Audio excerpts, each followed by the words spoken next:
This is the Entrepology Podcast, the podcast where we optimize the bodies, brains, and lifestyles of entrepreneurs, go-getters, and world-changing innovators.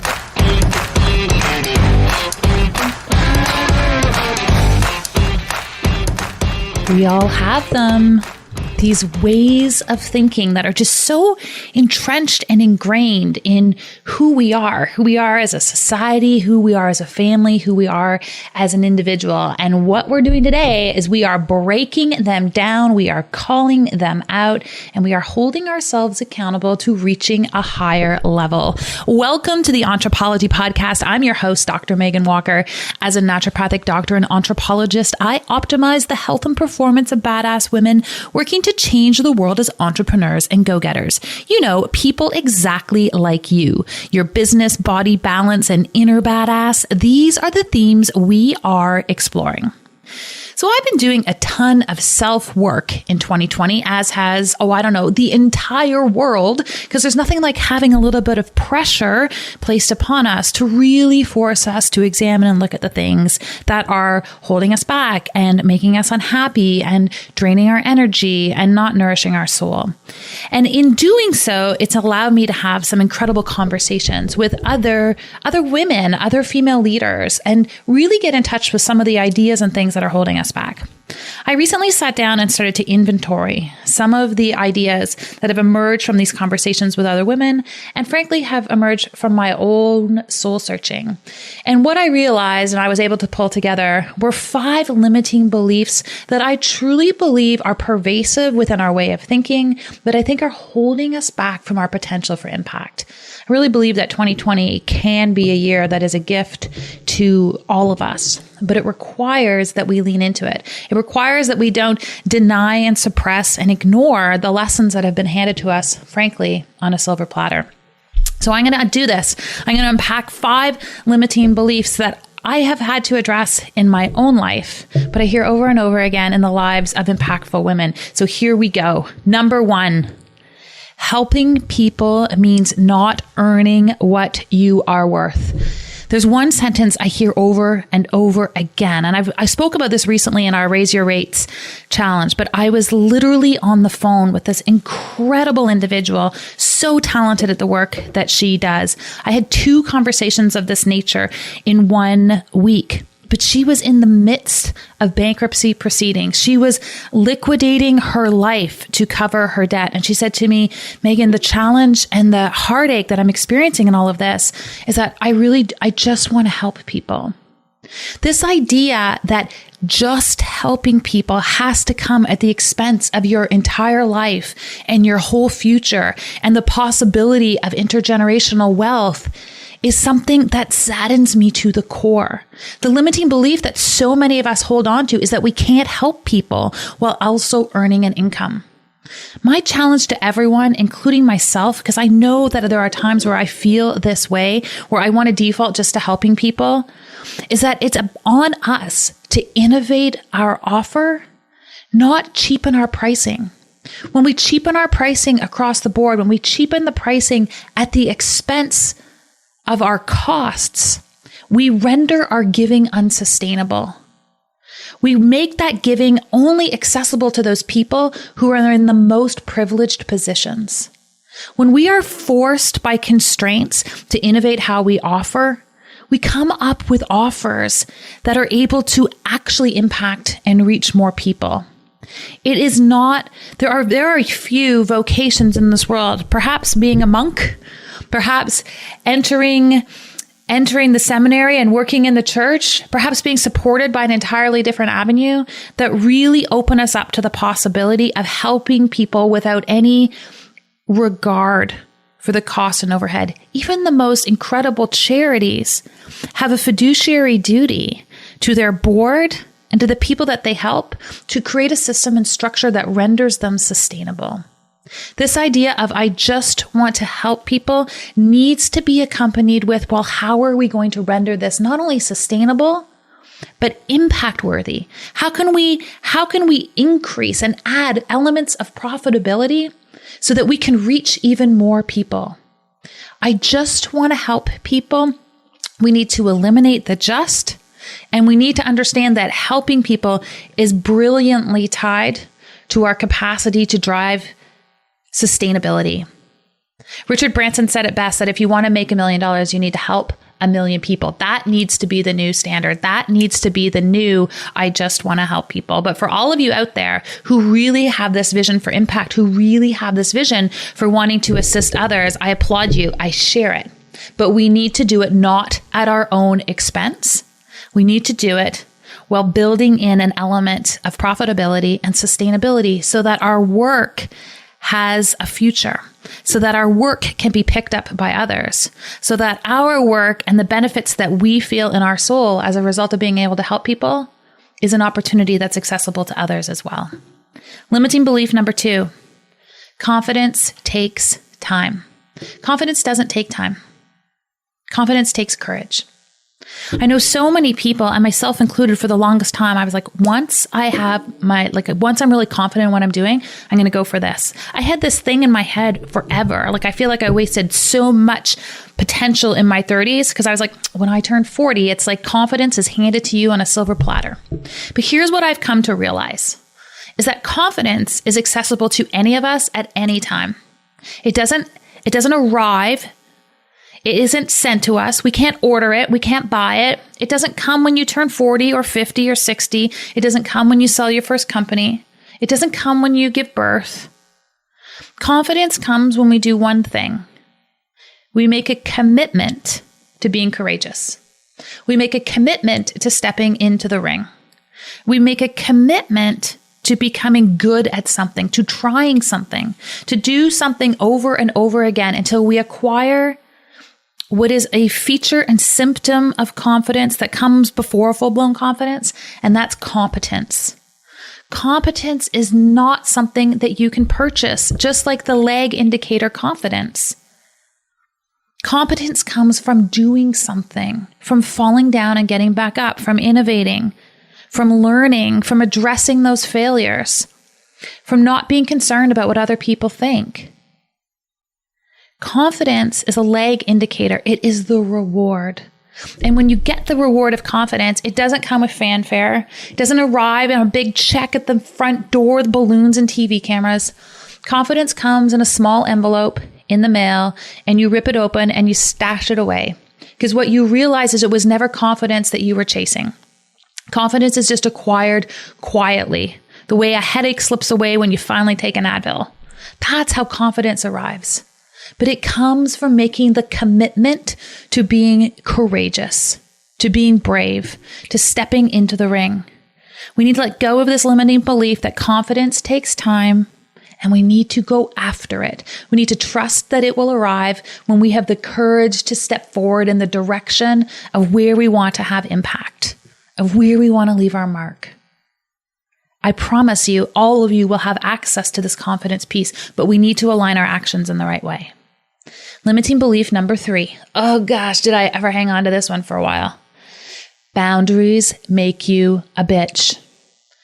Boundaries preserve your energy. Boundaries enable you to have sustainability. Boundaries are way easier when you've done that courageous thing. You got a little more of that confidence because you just throw them down. Because one of the advantages of being courageous over and over again, of having that state of confidence, is you just care a little bit less about what people think. Boundaries are what protect you and preserve you as a light worker in this world, as someone who wants to have impact. Boundaries are also the thing that protect our time. They protect us so that we can be present with our kids. They keep us from engaging in activities that don't serve our future. There are so many brilliant, talented people in this world who can handle all the things that you need to say no to because it overlaps with your boundaries. And boundaries are not just about saying yes too often to tangible physical things that take our time. Boundaries are also about saying no to those things that we know energetically are not aligned. Boundaries are about having difficult conversations. Boundaries, ironically, are also about having that courage. But when we put those boundaries in place, when we are clear and compassionate in our communication around them, what we start to do is we start to attract people into our lives who are also okay with this higher standard of living. who are also okay and understand that boundaries are a symptom of self-worth. If we're going to do work in this world to help and support other people, part of being leaders, the personal leadership required to do that in an authentic way, means that we need to protect our energy, we need to protect our time, and we need to protect our money. And that starts with not just articulating our boundaries, but understanding for ourselves what our own unique boundaries look like. Limiting belief number 4. Challenges and hard things mean that you are on the wrong path. I think 2020 and its inescapable clutches have really taught all of us this notion, and that is we can get through hard things. We are designed to handle stress. Physiologically, we are meant to handle stress. In fact, what happens if we think about a muscle, when you put a muscle under stress, that's when that muscle actually starts to grow. We are designed psychically, psychologically, emotionally, physiologically to be able to withstand high degrees of pressure. We're able to handle those even better when we have a clear indication of what our boundaries look like. But what pressure actually does is it makes us stronger. It forces us to become resilient. Resilience, like confidence, is not something you can purchase. It's something you earn, and we're earning our stripes right now. For a long time, I heard people say this, oh, well, if you hit any resistance, you're on the wrong path. You need to reorient. In my experience, when you step into the ring, when you're engaging in courageous acts, it's not easy, nor is it meant to. We need indicators other than something is a challenge or something is hard to let us know that we are on the right or the wrong path. I ask people all the time on the Entrepology podcast, I say, what are your KPIs? What are your key performance indicators in life? Something being hard is not a KPI of whether or not you are on your path that is your truth. Something being hard is part of life. Climbing a mountain is hard. Giving birth is hard. Starting a business is hard. Raising children is hard. Grade 12 algebra is hard. These things are hard, but it doesn't mean that we're on the wrong path. It's what enables us to grow. So reorient your thinking to challenges. Reorient your thinking to hard. Lean into some of the stress of life. Look forward to the resilience that it's going to build for you. Being happy is not about being challenged. Being on the right path is not about avoiding challenges. It holds so many people back when they're looking for these external validations, these external signs that they where they need to be. But the signs that we're looking for, those signs reside inside of us. The first place you're going to feel that tingle that you're in the right room is going to be on the inside. It's not coming out externally. So let go of this idea that challenges mean you are on the right path. In fact, those challenges probably mean that you are on the path of growth. And the last limiting belief I want to throw down on the table, and again, these are all things I've been exploring. These are all things that I'm like ripping apart and tackling in my own life. But the last one I want to address is this, that investing in yourself costs too much. Over the course of the last year, we have produced so much content for our audience in a variety of different contexts. Some of it entirely free financially. It always takes time.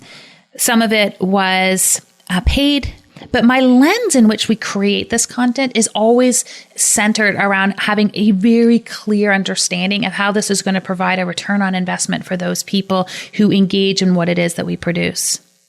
Similarly, when I invest externally, I want to understand what that ROI is going to look like in my own life. How is it going to give me back my time? How is it going to add more freedom? How is it going to change and impact my relationships with my family? How is it going to add to my business? When we view things through that lens and we start to have faith and confidence in our own capacity to execute and do big things, we're able to start to view this notion of investing in ourselves not as an expense, but as a way to facilitate expedited growth. When I go and I get a massage, I'm nourishing the part of me that fuels all of my other work. When I stop and I go out to dinner and I enjoy that time with my husband, I am nourishing myself so that I can continue to do the things that I want to put into this world. When I hire a coach or an advisor or a therapist or any of these people, these aren't line items on my expenses.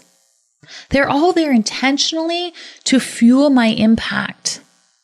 When we view all of these pieces as something I simply can't afford to do right now, we slow and we halt our progress. Rather than saying, I can't do it right now, I can't afford to invest in myself, stop and look at it through a new lens. When I couple my incredible capacity for action taking, my incredible capacity for strategic thinking with this investment in myself opportunity, what will I be capable of on the other side? There are very few investments that we will make in our life, in our business, and for ourselves that don't require that we pair and match them with an equal investment of our time and strategy. But all of these things are meant to serve as catapults for us as the cannonball. The cannonball on its own cannot fly very far, but the catapult without something to throw is a useless tool. Investing in yourself needs to be a catapult, cannonball type relationship. And I am so sorry that this is the analogy that literally flew into my mind in this moment. Investing in yourself is the thing that will help you reach more people. It will help you earn more, taking us right back to limiting belief number 1. Investing in yourself gives you a new platform, a new energy, a new level of nourishment that will expedite your access to confidence. Because it will help you with the courageous steps you need to do. Surrounding yourself with the people who want to hang out with your future self are all going to increase the speed in which you are executing on the impact and mission and purpose that you have in your life. Investing in yourself usually means you need to have tighter boundaries in other areas of your life because it's going to require time and energy. And investing in yourself smooths out those challenges. It takes the things that are really, really hard, and it gives you a map and framework upon which to move forward. 2020 has been an amazing opportunity for so many of us for so many reasons. But what I don't want for any of us, frankly, at the end of what is amounting to be a really long year, is to miss out on the lessons that were given to us, that were packaged to us in this year of vision. I truly believe in everyone's capacity for impact. I truly believe if you're hanging out in the Entrepology community that you are here for a reason, that you've got a mission burning inside of you. And every day we tackle a new limiting belief, a new one is going to open up for us. That's part of the journey. It's part of why we are here. It's part of the human experience. But how we manage those things, how we integrate them, how we attack them, those are the things that are going to make a difference for us down the road. These are the conversations I love to have on the Entrepology podcast. This is what it's about. It's about addressing the mindset. It's about nourishing our body. It's about exploring the tactics that enable us to have the impact we have always dreamed of.